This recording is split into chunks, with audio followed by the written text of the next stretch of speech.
What's up, guys? Thank you for continuing with these videos. It does mean so much. Please, again, remember to subscribe because there's going to be a lot more things you guys are not going to want to miss. And I will be visiting a few of these places that I will be mentioning to check out the places, to see if the places are haunted.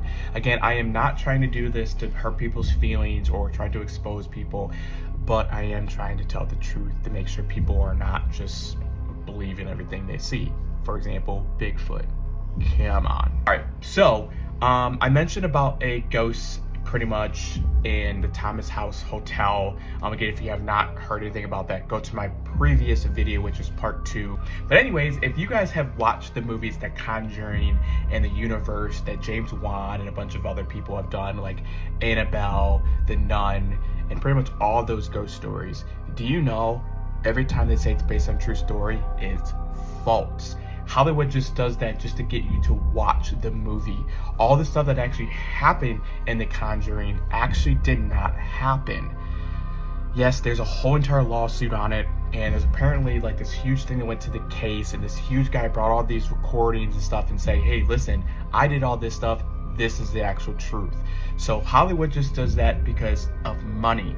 A lot of the stuff that actually happened, the people that actually were, the story that were involved, actually said a lot of that was not real. A lot of people that say that actually did happen, of course they're going to say that because they're getting paid, which is really sad to say. So every time you see the Conjuring movies, especially like the 1, 2, 3, all of them, they're not real, unfortunately. Sorry to bust your bubbles, but they're not real. I loved them. I love the style of them. I love the films, all of that. But unfortunately, my feelings were hurt when I found out none of those movies were actually based on a true story. Sadly. Now, especially the film that they did a documentary on, and The Conjuring did, The Devil Made Me Do It.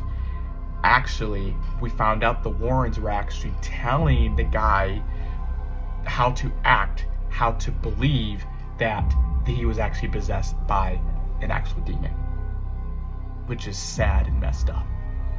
So again, you're probably wondering how I know this. Again, I have talked to a lot of people, and the recent person I talked to was actually at the Carolina Fear Fest, and he actually does a lot of this study and actually knows how to debunk and ask the questions about if this stuff is real.